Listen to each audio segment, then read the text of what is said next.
राधे राधे, जय श्री कृष्णा। आज मैं आपको श्रावण मास के शुक्ल पक्ष की पुत्रदा एकादशी की व्रत कथा सुनाने जा रही हूँ। श्रावण मास के शुक्ल पक्ष की एकादशी को पवित्रा एकादशी के नाम से भी जाना जाता है। इस कथा के श्रवण मात्र से ही वाजपेयी यज्ञ का फल मिलता है। श्रावण मास की पुत्रदा एकादशी के दिन कहते हैं कि अगर वंध्या स्त्री गोपाल संतान मंत्र का जाप करे तो उसे पुत्र रत्न की प्राप्ति अवश्य होगी, उसका बांझपन दूर हो जाएगा। इसलिए पुत्र की प्राप्ति करने वाली महिलाओं को इस एकादशी का व्रत अवश्य करना चाहिए और साथ ही संतान गोपाल मंत्र का जाप भी करना चाहिए और भगवान श्री कृष्ण के बाल रूप की पूजा अवश्य करनी चाहिए। कहते हैं 1,00,000 ब्राह्मणों को भोजन कराने से जो फल मिलता है वह इस एकादशी का व्रत करने से ही मिल जाता है। आइए अब हम श्रावण मास की पुत्रदा एकादशी या फिर पवित्रा एकादशी कहते हैं, इसकी एक पौराणिक कथा है, वो सुनते हैं। द्वापर युग में महिष्मती नाम की नगरी में महिजीत नाम का एक राजा रहता था। वह राजा पुत्रहीन था। वह हमेशा इसी चिंता में रहता था कि मेरे मरने के बाद मेरे राज्य का कौन उत्तराधिकारी बनेगा और कौन मुझे मेरे मरने पर पिंडदान करेगा। मैं किस प्रकार अपने पितरों से, अपने पूर्वजों से इस ऋण से मुक्त हो पाऊंगा, क्योंकि बिना पुत्र के इस लोक और परलोक दोनों में सुख नहीं मिलता। राजा ने पुत्र की प्राप्ति के लिए बहुत यत्न करे। जो भी ब्राह्मण पंडित जो भी यज्ञ पूजा और हवन करवाने के लिए कहता वह सभी करता, परंतु सभी निष्फल रहे। समय बीतता गया और राजा वृद्ध अवस्था को प्राप्त हो गया। अब तो राजा को और भी चिंता सताने लगी। एक दिन उस राजा ने अपनी प्रजा, अपने मंत्रियों, अपने द्वारपालों को बुलाकर पूरी बात बताई। राजा ने कहा, हे महानुभावों, हे मेरी प्रजा, मैंने न तो अपने जीवन में कोई पाप किया है और न ही अन्यायपूर्वक मैंने धन इकट्ठा किया है। मैंने हमेशा अपनी प्रजा का पालन अपने पुत्र के समान ही किया है। मैंने हमेशा निसहाय और गरीबों की मदद करी है। हमेशा पंडितों और ब्राह्मणों का सम्मान किया है। मैंने अपराधियों को पुत्र और बांधुओं की तरह दंड दिया है। मैंने कभी किसी से कोई राग और द्वेष नहीं रखा। सबको मैंने समान आदर दिया है। इस प्रकार धर्मयुक्त राज्य करने पर भी मैं महान दुख भोग रहा हूँ। मैं नहीं जानता इसका क्या कारण है।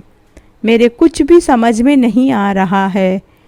और यह कहकर वह राजा चुप हो गया और वापस राजमहल में चला गया। सभी प्रजा, मंत्रीगण और द्वारपाल सभी चिंता में पड़ गए। अब सभी मंत्रियों और प्रजा के गणमान्य लोगों ने एक सभा बुलाई और राजा के दुख को दूर करने के लिए उन्होंने एक निर्णय लिया। वे सभी बड़े बड़े मुनियों के आश्रमों में जाकर राजा के दुख का निवारण पूछने के लिए चले गए। सभी मंत्री और सभी प्रजा के गणमान्य लोग वन वन भटकने लगे। सभी मंत्री और प्रजा के सभी गणमान्य लोग वन वन भटकते हुए एक दिन वो लोमेश ऋषि के आश्रम में पहुँचे। लोमेश ऋषि ने जब उन लोगों को आते हुए देखा तो अपने तपोबल से पता लगा लिया कि वो किस कारण आश्रम में आ रहे हैं। सभी मंत्रियों और प्रजा के गणमान्य लोगों ने लोमेश ऋषि को दंडवत प्रणाम किया। तब लोमेश ऋषि के शिष्यों ने उन सभी मंत्रियों और प्रजा के गणमान्य लोगों को बैठने के लिए आसन दिया और पानी पिलाया। तब लोमेश ऋषि ने उनसे पूछा कि आप अपने आने का कारण बताइए। मैं अपनी शक्ति के अनुसार अवश्य उसे पूरा करने का प्रयास करूंगा।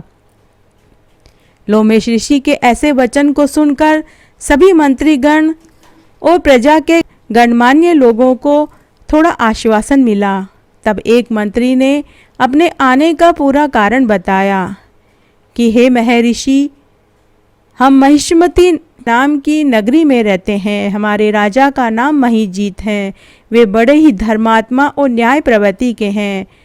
वे अपनी प्रजा का पालन पुत्र के अनुसार करते हैं, परंतु फिर भी वे पुत्रहीन हैं। इससे वे अत्यंत दुखी हैं। और जब हमारा राजा इतना दुखी है तो हम मंत्री और प्रजा कैसे खुश रह सकते हैं। हमसे हमारे राजा का कष्ट देखा नहीं जा रहा है। अतः आप हमारे राजा को पुत्र प्राप्ति का कोई उपाय बताइए। इस पर लोमेश ऋषि ने एक क्षण के लिए अपनी आंखें बंद करी और राजा के पूर्व जन्म का विचार करने लगे। विचार करने के बाद लोमेश ऋषि ने सभी मंत्रियों और प्रजाजनों से कहा कि आपका राजा पूर्व जन्म में एक वेश्य था। वह बहुत ही कंजूस था। वह अपने काम के सिलसिले में एक गांव से दूसरे गांव, एक नगर से दूसरे नगर में जाया करता था। एक दिन ज्येष्ठ मास के शुक्ल पक्ष की द्वादशी के दिन वह 2 दिन से भूखा था। दोपहर के समय वह जलाशय में पानी पीने के लिए गया। वहाँ उस समय एक ब्याही हुई गाय तालाब पर पानी पी रही थी। तब उस वेश्या ने उस गाय को हटाकर खुद पानी पीने लगा। हे मंत्रियों, हे प्रजाजनों, इसीलिए आपके राजा को यह दुख भोगना पड़ रहा है। चूंकि अज्ञानतावश एकादशी के दिन भूखा रहने से उस वेश्या को इस जन्म में राजा का जन्म मिला, लेकिन ब्याही गाय को पानी पीने से हटाने के कारण इस जन्म में पुत्र के वियोग का दुख देखना पड़ रहा है। यह सारी बातें सुनकर एक समझदार मंत्री ने लोमेश ऋषि से कहा कि हे महर्षि, शास्त्रों में लिखा हुआ है कि पुण्य से पाप नष्ट हो जाते हैं। इसलिए कृपा करके आप हमारे राजा के पूर्व जन्म के पापों को नष्ट करने का कोई उपाय बताइए, क्योंकि इस पाप के क्षय होने से निश्चय ही हमारे राजा को पुत्र रत्न की प्राप्ति होगी।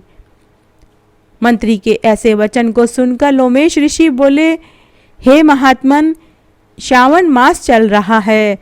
श्रावण मास की शुक्ल पक्ष की पुत्रदा एकादशी आने वाली है। यदि तुम सब लोग अपने राजा और रानी के साथ श्रावण मास की शुक्ल पक्ष की पुत्रदा एकादशी का व्रत करो और पूरे नियम धर्म और श्रद्धा भाव से रात्रि जागरण करो और तुम दूसरे दिन इस व्रत का फल अपने राजा को प्रदान कर दो, तो निश्चय ही तुम्हारे राजा को पुत्र रत्न की प्राप्ति होगी और पूर्व जन्म में किए गए उनके पाप भी नष्ट हो जाएंगे। जब मंत्रियों ने लोमेश ऋषि से ये वाक्य सुने तो उन्हें बहुत प्रसन्नता हुई। उन्होंने लोमेश ऋषि से पुत्रदा एकादशी के व्रत की पूरी विधि पूछी। तब लोमेश ऋषि ने पुत्रदा एकादशी की पूरी विधि बताई।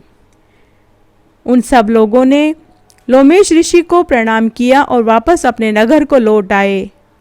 नगर में आने के बाद सभी मंत्रियों और प्रजा के गणमान्य लोगों ने राजा और रानी को पुत्र देने वाले व्रत के बारे में बताया। राजा और रानी की प्रसन्नता का ठिकाना न रहा। तब सावन मास के शुक्ल पक्ष की पुत्रदा एकादशी का व्रत पूरी प्रजा, सभी मंत्रियों, द्वारपालों के साथ राजा और रानी ने रखा। पूरी निष्ठा, श्रद्धा और सच्ची लगन से उन सब ने व्रत किया और रात्रि जागरण, भजन कीर्तन में बिताया। दूसरे दिन पूरी प्रजा और मंत्रियों और द्वारपालों ने अपने व्रत का फल राजा और रानी को समर्पित कर दिया। कुछ समय पश्चात ही रानी को गर्भ ठहर गया और 9वें महीने में एक सुंदर तेजस्वी पुत्र रत्न की उन्हें प्राप्ति हुई और वे इस जीवन का सुख भोग कर मरने पर स्वर्गलोक की प्राप्ति हुई। इसीलिए इस एकादशी का नाम पुत्रदा एकादशी पड़ा। जो मनुष्य पुत्र रत्न को प्राप्त करना चाहता है तो उसे श्रावण मास की शुक्ल पक्ष की पुत्रदा एकादशी का व्रत अवश्य करना चाहिए और इस व्रत में गोपाल संतान मंत्र का जाप भी करना चाहिए। कहते हैं पुत्रदा एकादशी के दिन अगर वंध्या स्त्री गोपाल संतान मंत्र का जाप करे तो उसे पुत्र रत्न की प्राप्ति अवश्य होगी और उसका बांझपन भी दूर हो जाएगा। तो इस तरह आज मैंने आपको श्रावण मास की पुत्रदा एकादशी की व्रत कथा सुनाई। आशा करती हूँ आपको ये ज़रूर पसंद आएगी। मेरे साथ बने रहने के लिए आपका धन्यवाद।